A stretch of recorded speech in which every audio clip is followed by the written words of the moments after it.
Welcome back, everyone. To officially start today's conversation on weaving dreams coming home, let me now introduce our featured writer, Dr. Marjorie Evasco. A writer in residence, university fellow, and professor emeritus of De La Salle University, Manila, Dr. Evasco teaches in the literature graduate programs and serves as writer in residence. She edited in 2004 National Artist for Literature, Dr. Cirilo F. Bautista's Festschrift, titled Believe and Betray, New and Collected Poems. Since 2020, she has directed the LaSalle National Creative Nonfiction Workshop for doctors, allied healthcare professionals, and medical interns. In 2023, she headed Dagat Bohol, Kinabuhi, ug Panginubuhi, a collaborative writing and reciprocal learning project between master artisanal fishers and young writers of selected coastal towns of Bohol. She is a Seawrite 2010 and NCCA Ani ng Dangal awardee.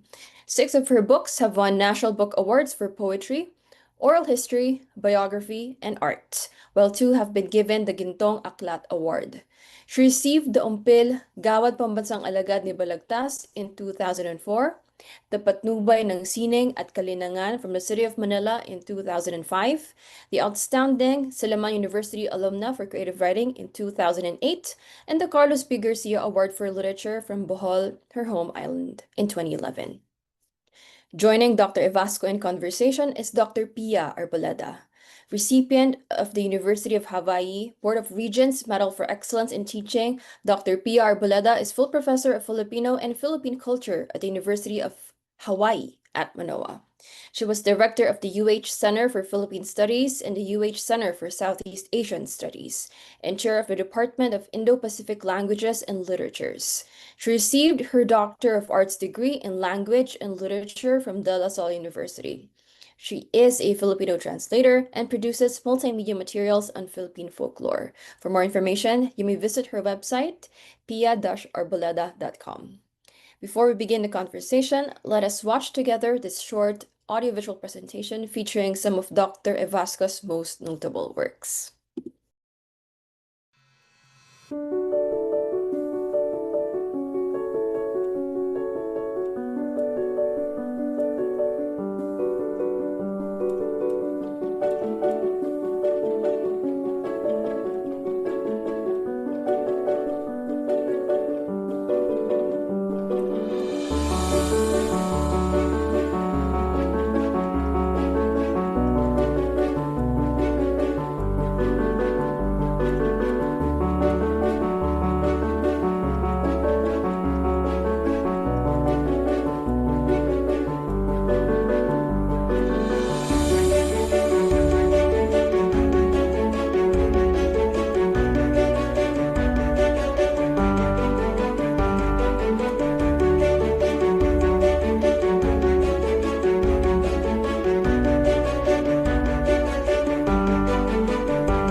Let us now welcome to the virtual stage Dr. Marjorie Evasco and Dr. Pia Arboleda.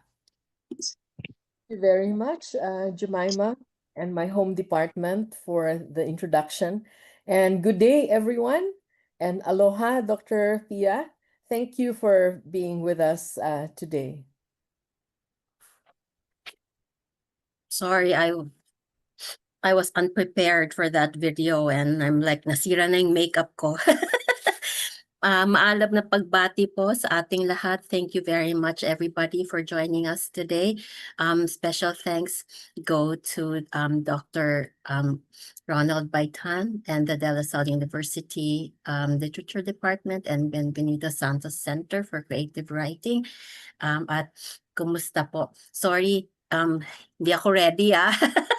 Bakit ipinakita yung video ni Doc Bao? Oh my God. Anyway, kumusta po, Dr. Marjorie Evasco? To get us started, maybe we should start with questions from the Actors Studio. So let's begin. What is your favorite word? Angay-angay.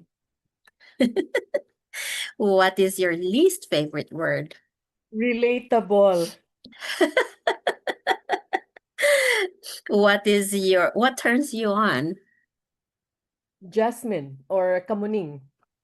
Oh yeah, oo nga, no? Sige, what turns you off? Ofal. What sound or noise do you love? The cello and cackling women. Kasya na ako doon today. Um, what noise or sound do you hate? Jackhammer. Okay. What is your favorite curse word? Oh, I'd rather not say it to keep its power.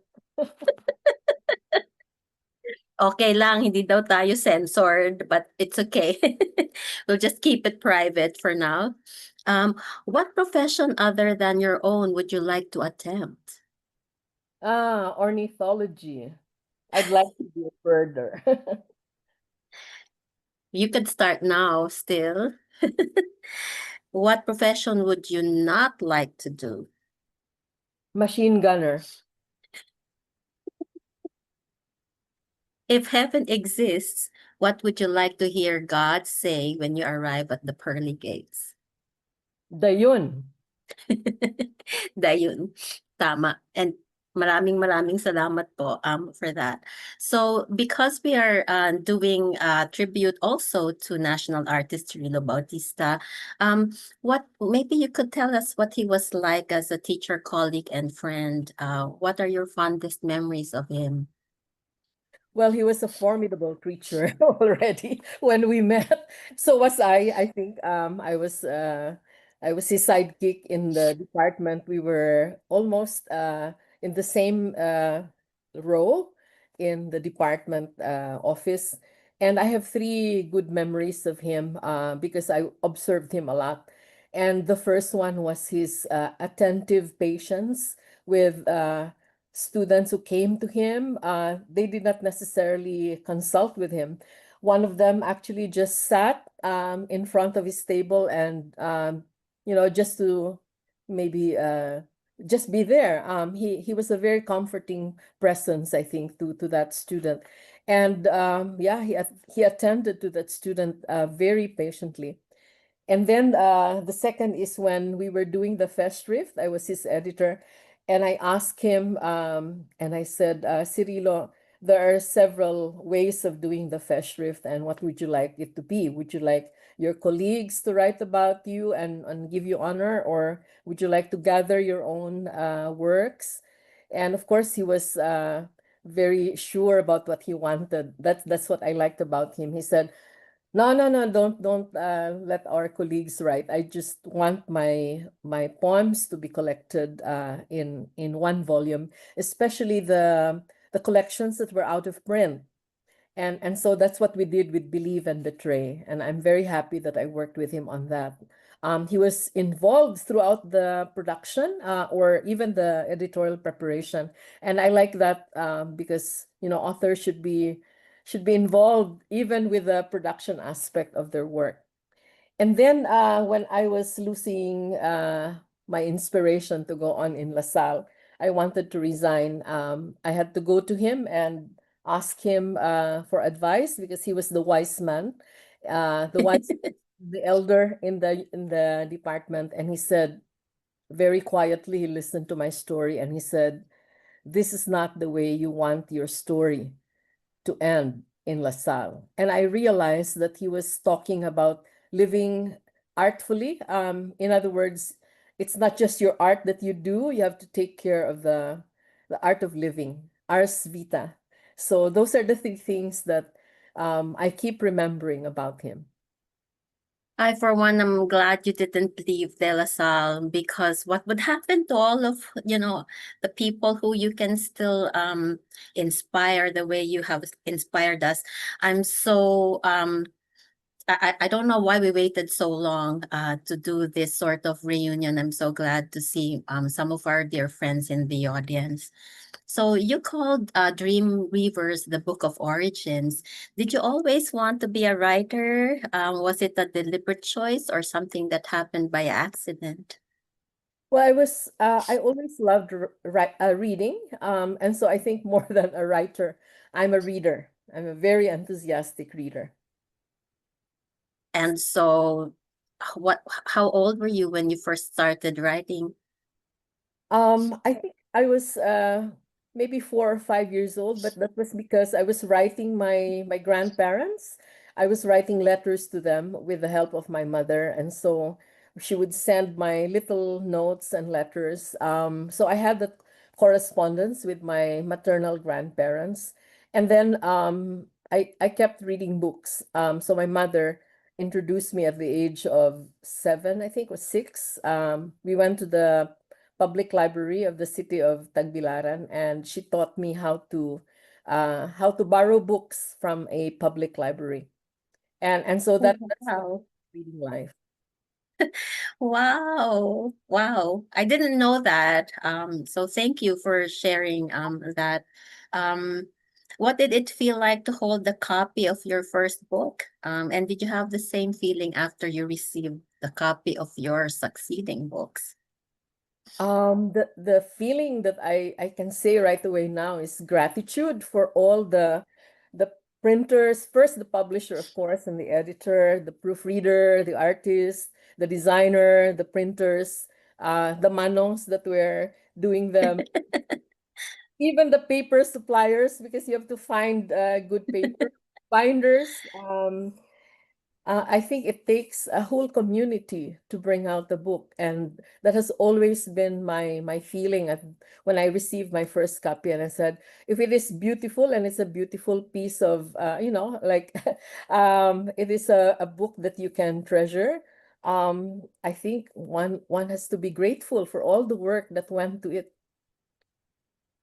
Maraming salamat. I remember when you were choosing the paper for Dreamweavers, it was such a um you had to do it with a lot of love, because even if it's just the paper itself or the paper for the book cover, this attention to detail is very admirable, because I've seen you work, and so thank you for keeping on writing, and we are looking forward to more of your books. You have always talked about Edith Tiempo's influence on your work. What do you remember the most about her advice to writers? There's so many, but maybe I can sum it up with by example, and I think by saying to us, she said, strive to be a kind human being. Do not do harm to anyone. Yeah, so I've tried to live by that. Palagi ako I'm so maarte, I'm always crying. But yes, maraming salamat po for that reminder, because there are so many people who are like really great writers, but they're not good people. Um, and then how do we believe their work if we don't see the way they conduct themselves, and how they live? Yeah. Um, so who were your other mentors, and were they all poets? Well, I suppose at my age, I can now claim that I've learned to regard every human being and every more than human being that I encounter as my teacher. But if you want, specific names, I can 92-year-old philosophy professor, Corazon Logarta, my 82-year-old literature professor, Merly Alunan. They continue to teach me how to live with courage and grace and patience at this point in my life, at this stage. And also, of course, my good friends, Grace Monte de Ramos, Diego, Susan Lara, Maria Sunascuna, they and all of the other friends who have endured, they affirm for me that joy of enduring friendships. So 30, 40 years. In recent years, I have learned very important lessons from Shifu Miaojing, the venerables and the devotees at the Mabuhay Temple, for their active practice of compassion. And of course, because I'm a teacher, and you know this, Pia, all our students are our teachers also. Yes, I think that once we stop learning or being open to new ideas, then that's when we start to die. Yes, I always tell my students there are 20 of you in this classroom and one of me. So I actually learn more from you Yeah. than what I can teach you. But that practice came from you, Marge, because I've observed you all these years. And look at all the students, your former students who are here today, who are very, very grateful for your guidance. And we always stand on the shoulders of those who have gone before us. So we are strengthened by all the people, our tribe, that we continuously build. Okay, so there are several formal innovations in your work. The best example is Sagada Stills in a Floating World. Could you share with the audience the creative process that went into crafting this poem? Yeah, okay. I'm glad you chose Sagada Stills in a Floating World. I remember when I first showed that to Merly Alunan, the first draft, she looked at it and she said, "How do I read this?" Yes, that's my same question. Which way?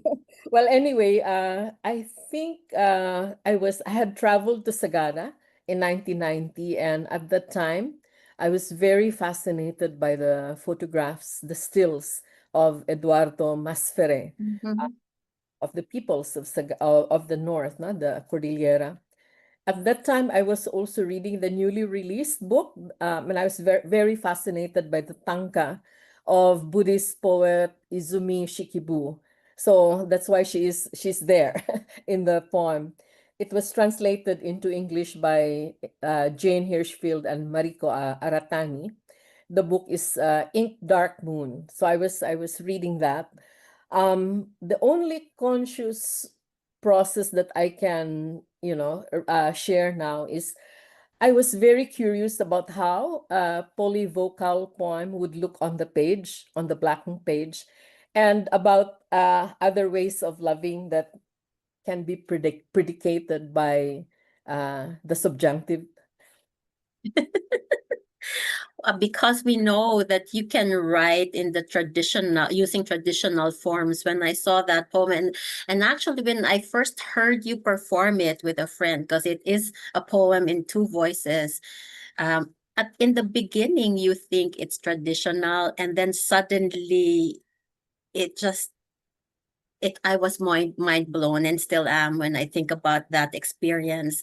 And for me, I think it's the idea that the idea of what's possible, and not to be confined by conventions or traditional forms of poetry. So thank you so very much for I can't thank you enough for that beautiful poem and for all of the collections that you have written. Um, You're welcome. the concept of the floating world, you said because you've read Shikibu, or it's Okiyo, a Buddhist term for the impermanent nature of life, reverberates in your poems. Why is this important to you?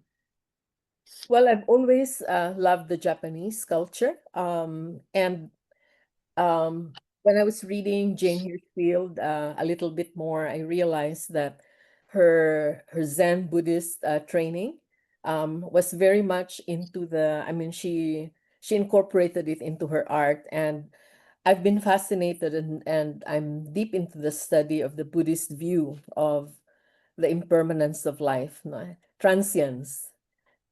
So yeah, that's it.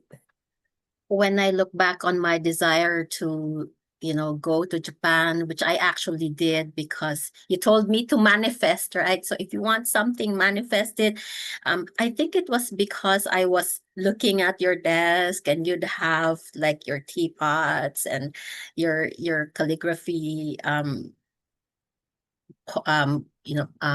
instruments and your love for ukiyo that really inspired me and really um like planted the seed of why I wanted to go to Japan.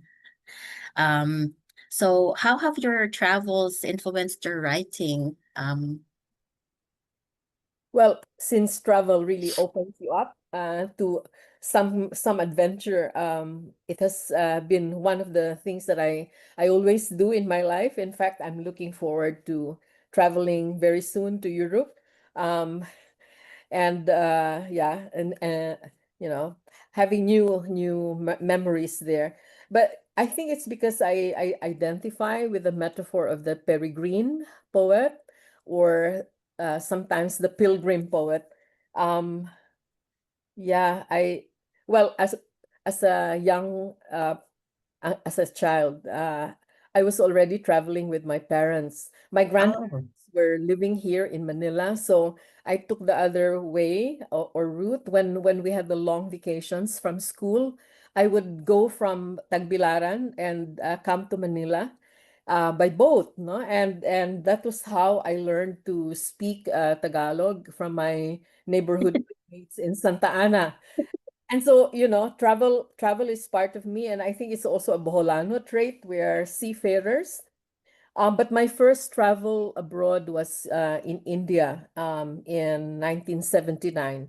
So that was very important for me. It was an Afro-Asian Writers and Translators Conference at the India International Center, which is located in the beautiful Lodi Gardens of New Delhi.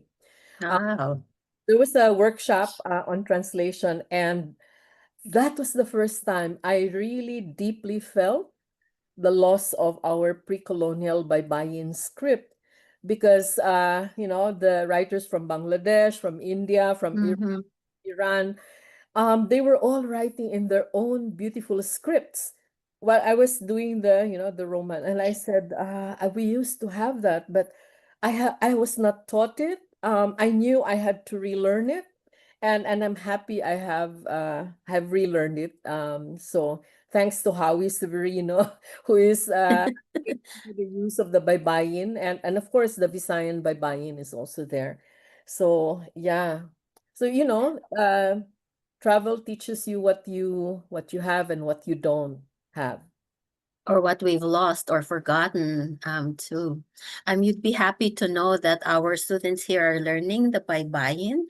And I said, you better make sure that the kudlit is there, or else when you get your tattoo, your name is all spelled incorrectly. I see people and their tattoo says mahala ka, mahala kata, like instead of mahal kita. So I'm like, please consult before you do anything um regarding baybayin. But our students here are learning that and so much more. And it's funny because I didn't remember learning that when I was in the Philippines, but I am teaching that here now. So, Well, and also, yes, go ahead. teaching, there was a time when I was still teaching in the undergrad, and LaSalle went into a program for the Mangyan Ambahan. The Ambahan Mm-hmm. is also very beautiful, and I think it was Connie Maraan who gave us a lecture on, and even a module on how to teach it with an Ambahan poem from the Mangyan. So that's another script that we have that can be learned. No? My students who are here today are going to learn how to write their own ambahan next week. So it's good that you mentioned it because traditional forms of poetry are easily overshadowed by other forms, and usually Western forms is what we know. And it's so easy to write the ambahan and the tanaga. Um, and it will be beneficial for them to know that. So for everyone who's here, you can I have my chat box open. If you have questions, join our conversation and type your questions on chat. We will have a Q&A later also if you would like to wait until later. But if you have your thoughts, please write them down. Our next segment is I'd like to my some of my translation students are also here today, so I'd like to talk a little about ochre tones. So you called ochre tones a book of changes. So in this volume, you have presented poems in two tongues, English and Binisaya. You said, quote, "In the bosom of that place in poetry and language which I call home, I know I have my mother's milk on my tongue at last," unquote. So what was that journey like? What Very, was that journey like? very loose. And protracted. Yeah. Mm-hmm. The journey back through translating from English to Binisaya taught me how to reclaim first my language, Mm-hmm. which had been suppressed by English, and of course the normative use of English in all our social institutions and even in personal communication. So you could give up at a certain point in time because it's not easy. It's not an easy journey. But I like being a beginner. I Mm-hmm. I learned, relearned my language. I felt that I was like in kindergarten and all over again, and really learning words, tasting the words, and also addressing one of the frustrations that I had. I experienced this in Hawthornden Castle when I realized that my other co-writers were writing fast in English because they were writing in their own languages. Mm-hmm. Maybe in my mind, I was more careful because it was not really my language, although I tried to be good at it. So I realized that, the reclaiming needs a lot of humility and acceptance that you had lost it. You had lost the language Mm-hmm. and you have to reclaim it. At that point, I was trying to reclaim the Binisaya for sunset. And I said, the word is such a, it's a daily experience, and if you love the sunset, you have to be able to call it by its name. And that was the one that made me realize, this is a serious problem as a writer. So I'm teaching somebody, a friend, to teach to learn. I'm teaching somebody Ilonggo, and I forgot the Ilonggo word for midnight, and I still can't remember what it is. So it is really like if you neglect it for just a little bit, and then you suddenly find that you've lost some of it. And it is I'm so happy that you went through this transformation. And like I said, oh, thank you, John. Tungong gabi is the Visayan word for sunset.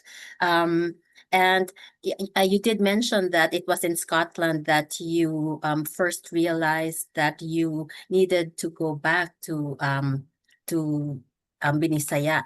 Were all of the poems written first in English, then Binisaya? Were there some poems that were originally in Binisaya?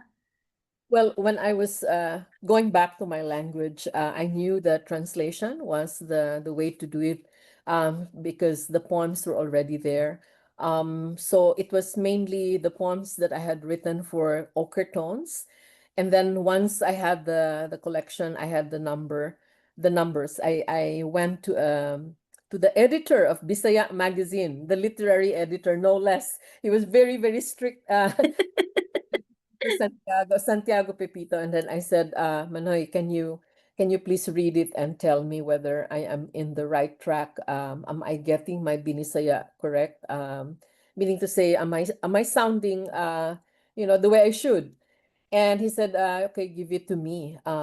So that was my journey. I had to get a lot of help from those who were very deep in the language, no? I think I found, Pia, there's somebody, I think somebody placed in the chat, what is the Binisaya um For for sons for sunset? It is is serum, kilom. kilum. Okay, Kilom. kilum. So a word that we use for twilight. Oh, wow. You always told us that it's not just the idea, it's actually in the tone, like Yes. it's in the sound of the words.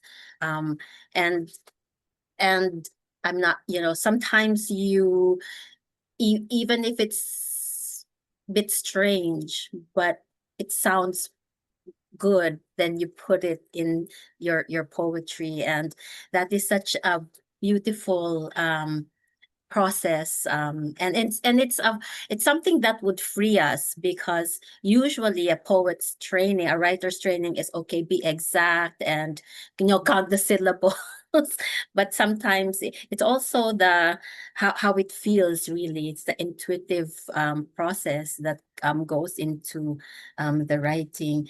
um Can share. where Uh, Go ahead. Um, I did my dissertation in 1998 on translation because I was very deep into the work.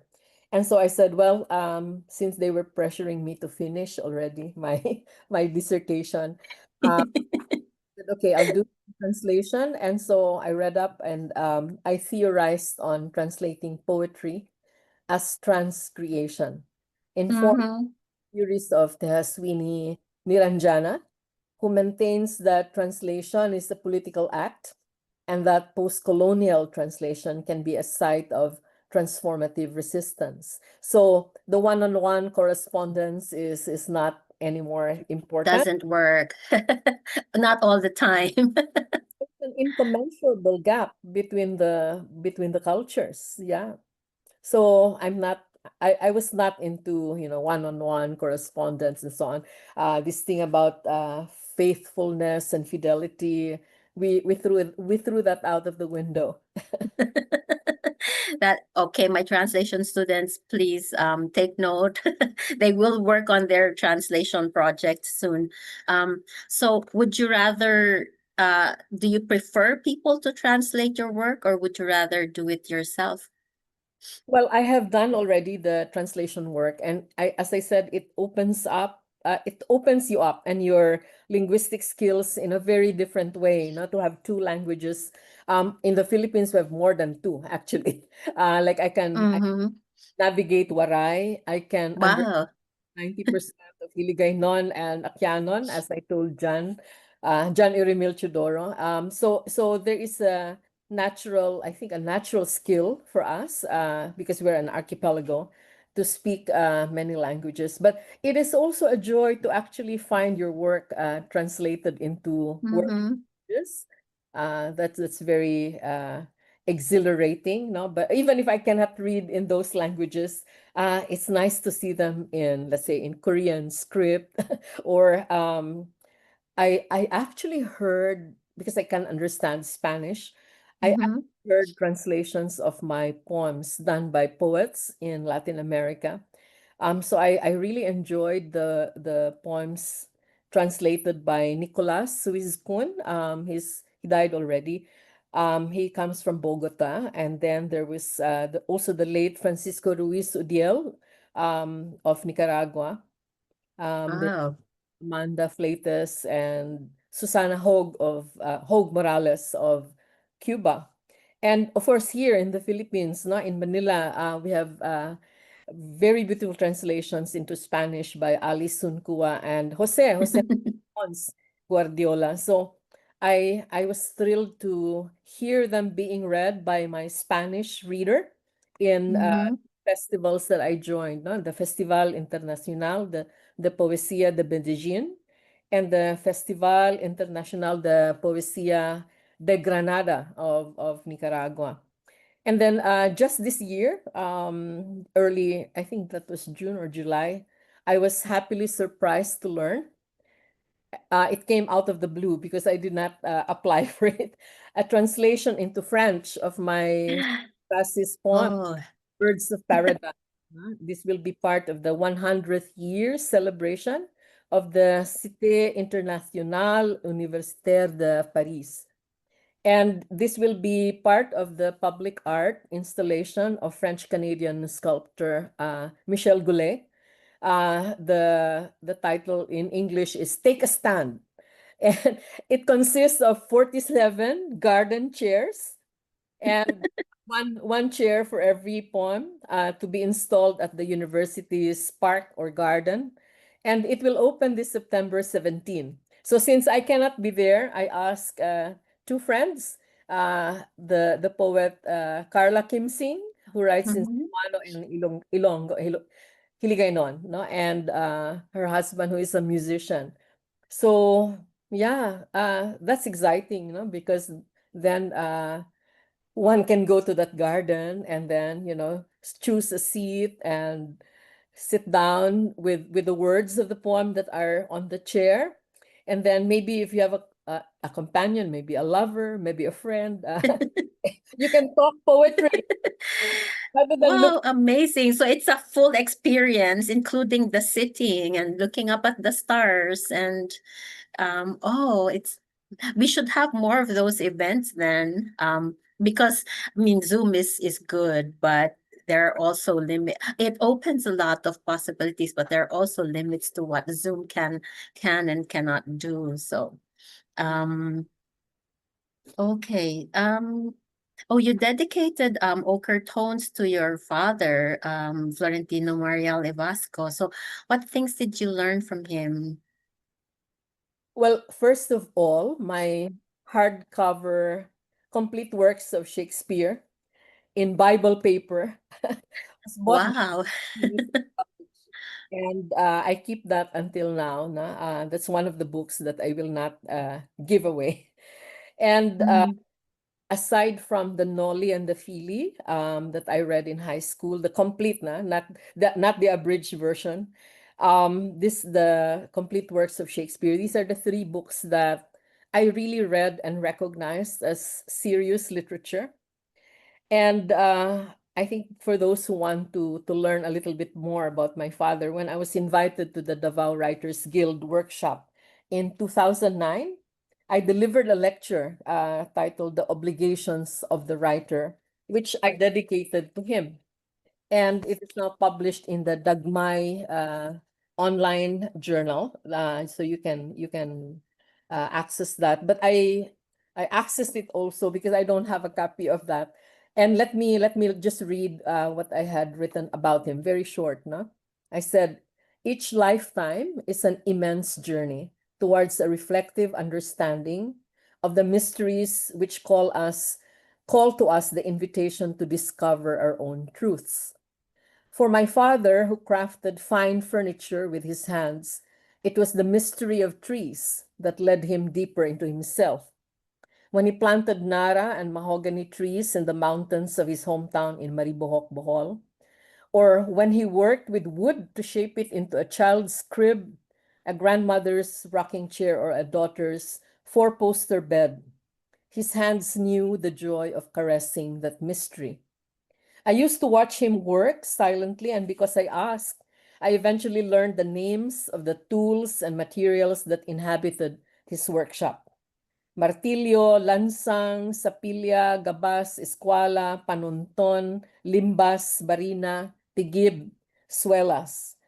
I also learned that each of these had a particular function in his craft.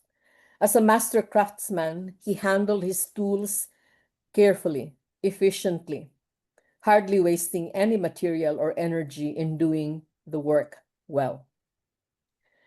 So that was what I said in the introduction. Ah. Oh, thank you so very much. Lots of hearts and applause. Thank you. My father only taught me one thing. Because he was a lawyer, he said, right or wrong, I will defend you. But when push comes to shove, I hope I find you in the side of what is right. It's hard because sometimes you really want to strangle people who are horrible. But then my dad it's that voice in my head, and I think that we owe, our parents, how we conduct ourselves in the world. So when I was your proofreader at the university press, you would always talk about Bohol with longing. So and it figures, Bohol figures obviously in your poetry and nonfiction. So what was it like growing up in Tagbilaran and also studying in Dumaguete? Well, I'm glad that you're bringing in the places that I love. I have to say that Boholanos have a strong pride of place. And in 2017, I think, I edited an anthology called The Bohol We Love, Memoirs Mm-hmm. Growing Up Boholano. But because I was the editor, I could not publish my own memoir. Oh no. The editor has the introduction. And I think the we said the Bohol we love for the title because we have a song, we have a Bohol hymn, and that's the first line. This is the land I love. The land Oh. gave to me. So it's both in English and in Binisaya. I cannot, don't ask me to sing now, no. There's I think all Boholanos, and I have to be general about it because it's generally true also. We grow up with an awareness that the sea, the sky, the land, they are all benevolent and bountiful. And so the abundance there is a very good contrast, not to, or maybe maybe a contrast to a very frugal way of life. Bolanos are good at, living simply, and even those that live elsewhere, like in Mindanao or other parts of the Visayas, it's strange because even if they're already second or third generation Boholanos, they will still say, I'm Boholano because my parents are from Bohol. So there must Mhm. be something cultural that is being passed on that you can identify as, Boholano. So we tried to explore that in the book, and we had about 21 or 22 writers, some of them already dead. We included them because they were our colleagues or friends.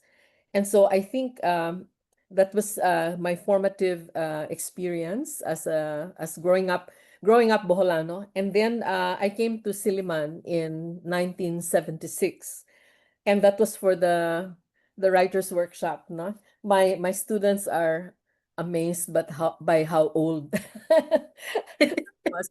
I was still young when I went there in 1976, but I did not know anything. I said this in my Akdang Buhay video with UP Creative Writing Center Mhm. Institute.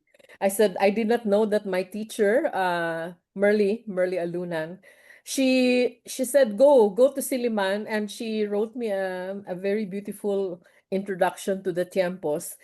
And I did not know that that was the deep end. I did not know what the workshop.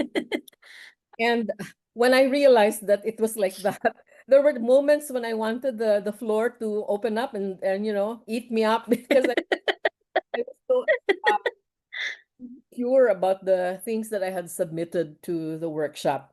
But the good Dr. Idilberto Tiempo offered me a graduate fellowship because later on he told me we were not very impressed with your poems. Really? Impressed was your senior paper. It was not a thesis, but it was a senior paper that I did for Merly in her literature class, and for Corazon Logarta in her philosophy class. I told the two teachers, can I do my final paper with the two fields, looking at literature and looking at philosophy. And I was using the philosophy of primary and secondary reflections of Gabriel Marcel, the Mhm. the Christian existentialist that we were taking up in the class of uh, Logarta, no? And I was then reading and really reading for analysis and things like that. I was reading The Little Prince. Mhm. And so that was, and the two of them said, yes, yes, you can do that. So I did not know that that was the ticket to enter Siliman, no? So he gave me a fellowship, and together with that, or a part of the fellowship was for me to help him in his research on a novel. And I had Mhm. to the Blair and Robertson 20 volumes about Philippine literature, Wow. extract and redact parts that he needed for his novel. So that was a very good training, both in reading and research. No? So And I'm glad to know that you didn't always start out as that we all had to go through that period where some of our poems are rejected or for publication, or even sometimes I guess maybe you were ahead of your time. They didn't get it then. we were what I would call pulburon. You know, right? So So it really also is about diligence and honing the craft, and not just submitting something and then here's the poem and it's done. It has to go through a period of maybe refinement before it reaches its final stage at the moment, because you might want to redo some of them later. I don't want to read my previous work because I'm like, what was I thinking? And then I'd want to revise them, but I'm like, okay, it's done. Forget about them. There are a couple of questions here from Angeli. She says, I'm curious about how you cultivate your reading habit. How do you choose what you read? And do you turn it into a mini ritual with a drink or a lit candle? well, since I am a reader, I carry books with me every time. I cannot get out of my house without a book in my bag. Um, and I read before I sleep. I have a protected time of about an hour and a half. And I used to read with many books, a pile of books beside my, but I don't do that anymore. When Oh, I yeah. retired from LaSalle in 2014, I realized that if you focus on a book, and I can finish a book and really finish with attention, in about a week, I realized that I retain more. So Mm. one book at a time now, and it's the ritual is you open the book and then you immerse yourself, you get lost in it. I don't have wine or and Why not? I poetry readings, because you have Mhm. a bit inebriated to go out there and put put yourself out. But when I'm alone, and well, of course I love wine, and I think it's good to be reading by the sea. Mhm. The right atmosphere, of course, all of those.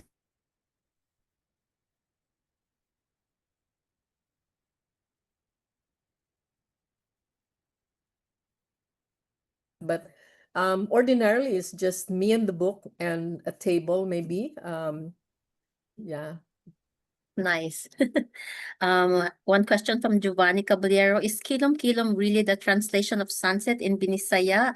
Is sunset's translation not pagsalop or pagsawop sa adlaw, while Kilom Kilom refers to the color of the sky or the environment when the sun starts to set?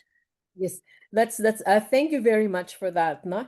When you say pagsalop sa adlaw, that's a description. And you can use that to tell about that particular cosmic phenomenon. But when you say kilom kilom, that's not too obvious, and that's the poetic word for it. You're referring to the color, the bruise of the sky. That kind of violet, dark, but there are still some patches of maybe red or orange or yellow. Mm. Um, and besides, kilom kilom is more economical. Sounding better. So if I'm a poet, I would choose kilom-kilom rather than pagsalop sa adlaw. Nice, nice.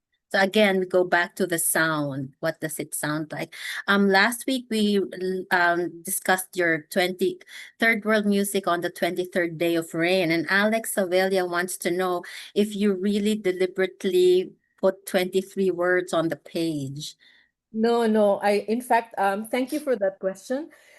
In fact, I think if you viewed Akdang Buhay, which was recently launched by the Institute of Creative Writing of the University of the Philippines, I mentioned that the great Isagani Cruz, our Mm-hmm.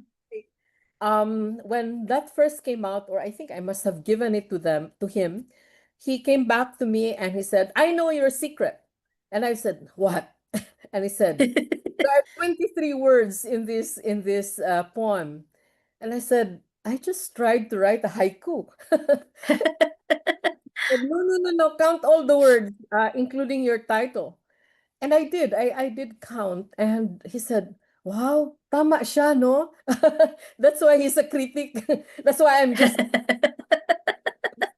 I think I give that job to the critic, and I was happy though, very happy that he recognized that, and I said, that's one of the things I can't explain about Mm-hmm.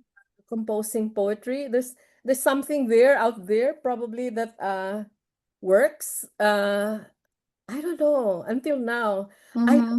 I I was choosing, numbers, and then I said, maybe 23.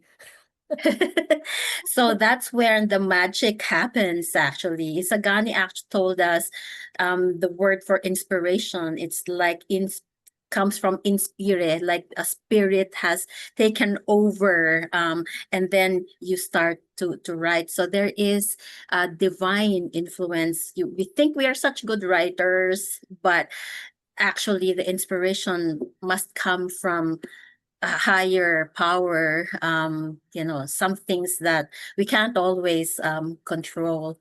Do you have any last words for us? I'm just conscious of the time. Do you want to read us a final poem? Yeah, well, maybe I can read in Binisaya.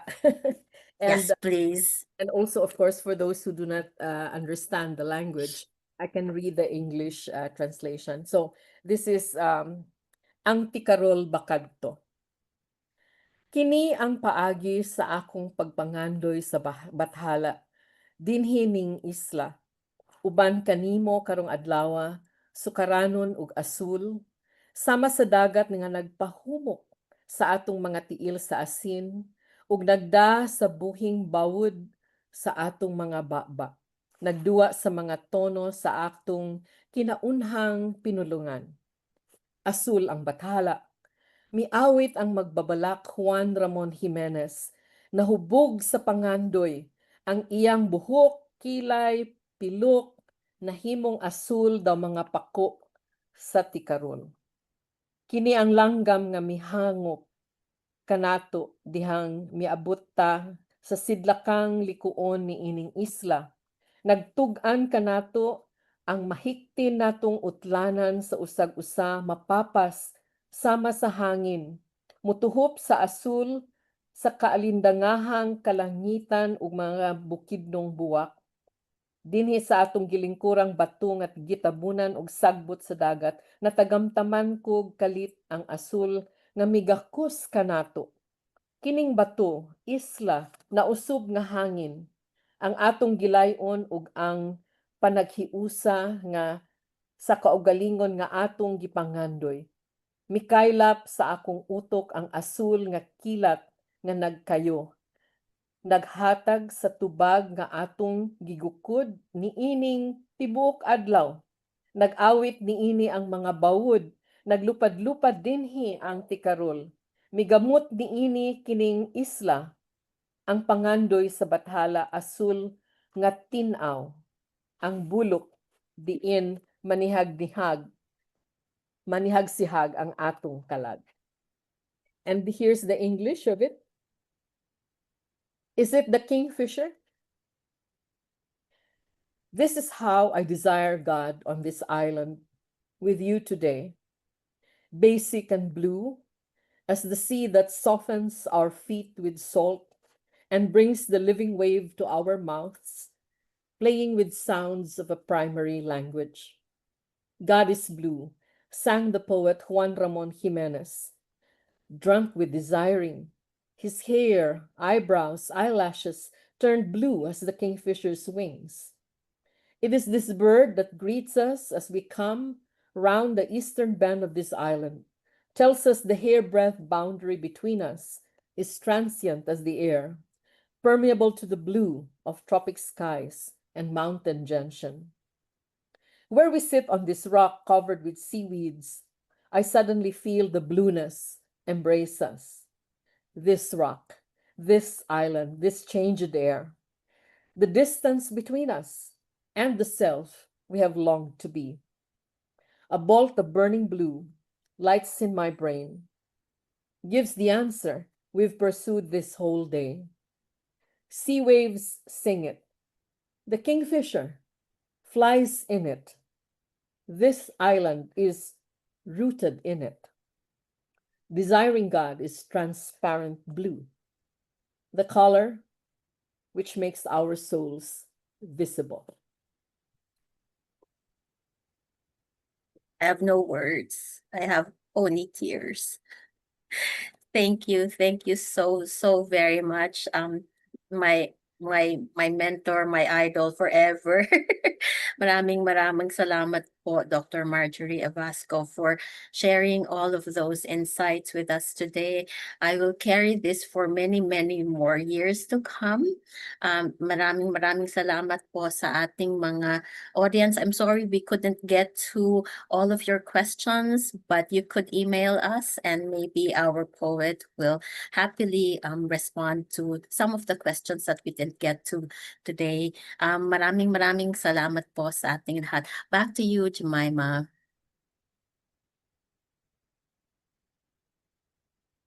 Ayan, maraming salamat, Doc Marge, Dr. Pia, and our participants as well for your questions. That was quite the thought-provoking and very engaging conversation. We would like to acknowledge the presence of writers Dr. Alice Sunkua, Susan Lara, Ramon Sunico, and Corinne Nuki, literature alumni Susan Moro and Elizabeth Calero, and LGBTQIA plus advocate Jeannie Villar. Thank you very much for joining us here today. Now, let's hear the special message from the family of national artist Dr. Cirilo Bautista, represented by architect Rosemary Jimenez Bautista, founding dean of the School of Arts and Design of the College of St. Benilde, and former chairperson of interior design at the Philippine School of Interior Design. As much as I can, I would like to share with you the joy, the challenges, and last but not least, the love Cirilo had for his students. The joy is in being able to make the students better writers. Thank you so much for being here with us, and hopefully what you have learned about the way Cirilo lived can inspire you to jump fences which seem to be insurmountably high. Ayan, all right. Thank you, Architect Bautista, for that short yet powerful message.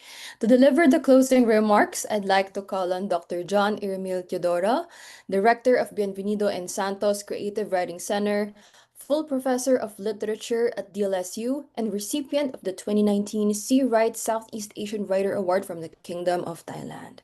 Let us welcome Dr. Teodoro.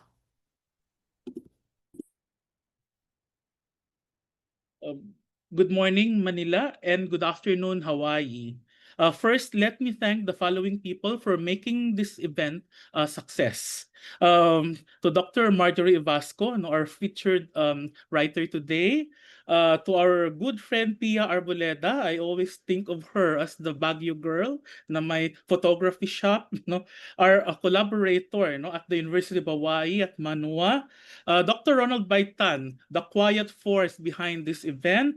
Dr. Nolan Carandang, member of the organizing committee. Dr. Clarissa Militante, chair of the Department of Literature. To the poetry readers, no, Dr. Ayar Argelies and Dr. Carlo de Guzman. Thank you also to Miss Jemima Oy, for hosting this event. And of course, to Donna Mina of the Department of Literature and Miss Mayra Cuepo of the Bienvenido and Santos Creative Writing Center. And thank you most of all, to Ma'am Rosemary Bautista for giving us permission, to name this lecture series, to our beloved national artist for literature, Dr. Cirilo F. Bautista, of the Department of Literature. Thank you also for all of you who have attended today's forum, from the United States of America and here in the Philippines. As a gentle and beautiful reminder to all of us, about the sacred art of poetry, I would like to read a poem by Emily Dickinson, a famous poet here in the Philippines. So this is the poem. This is my letter to the world that never wrote to me, the simple news that nature told with tender majesty. Her message is committed to hands I cannot see. For love of her, sweet countryman, judge tenderly of me. Quoting this succinct Dickinson poem is a paean to the two great Lasallian poets, our speaker, Dr. Evasco, and of course to Dr. Cirilo F. Bautista, teachers to many poets, not only in Lasal, but to the whole country, the Philippines. Their lifelong devotion to the art of writing letters to the world that most of the time never wrote to them because poetry and literature as a whole is underappreciated, not only in the Philippines, but in the whole world as well. In a capitalist world, literature is not important. In the academe, for example, humanities as a discipline is under attack. So in giving this tribute to Dr. Bautista and to Dr. Evasco, today, we are definitely judging them tenderly. It is always a pleasure and an affirmation for those of us who are into weaving dreams and writing letters to the world to gather together to celebrate life and poetry. For this, I am grateful to you all who are here today. Good morning and good afternoon to all. Thank you very much, Dr. Teodoro. And of course, again, I'd like to thank our speakers, Dr. Marjorie Evasco and Dr. Pia Arboleda, and of course, our audience for being here today. We hope today's forum has provided you with significant and meaningful perspectives on literature and translation. Stay tuned for more activities under the Cirilo F. Bautista Lasallian Author Series. To help us improve the quality of future events, ayan po. We would greatly appreciate it if you could take a few moments to complete our evaluation form. You may find the link for the evaluation form in our chat box here on Zoom. Thank you very much. Now, may I invite our speakers, Doc Marge, Dr. Pia, as well as our department chair, Dr. Clark, and BNS Director, Dr. John, to turn on their video cameras for a quick photo op. Andito po ba si Doc Clark? Ay, mukhang wala na po siya. Ayan. Sige, Miss May, can you please assist us po for the photo op? Okay po. 1, 2, 3. Okay po. Isa pa po. 1, 2, 3. Okay po. All right, thank you very much po. Now, I would like to invite everyone, all our participants, to also turn on their video cameras for a photo op. Ayan. For the photo op assistance. And of course, ayan, mahalo everyone. Weaving Dreams Coming Home is part of the year-long Diamond Jubilee celebration of the founding of De La Salle University's Department of Literature. Throughout 2025 and 2026, there will be a series of exciting events lined up for students and alumni. So you may follow the Department of Literature's Facebook and Instagram pages for updates. We would also like to invite everyone, I'm taking this chance to invite everyone as well, to Inside Nordic Noir, a dialogue with crime novelist Alex Dahl. It takes place po tomorrow, September 12, from 11 a.m. to 12:30 p.m. at DLSU's Learning Commons, 6th floor of the Henry C. Senior Hall. This event is a collaboration with the Bienvenido and Santos Creative Writing Center and the Royal Norwegian Embassy in Manila. Lastly, we would also like to announce that there is currently an open call for applications to the sixth LaSalle National Creative Nonfiction Workshop for healthcare professionals and medical interns.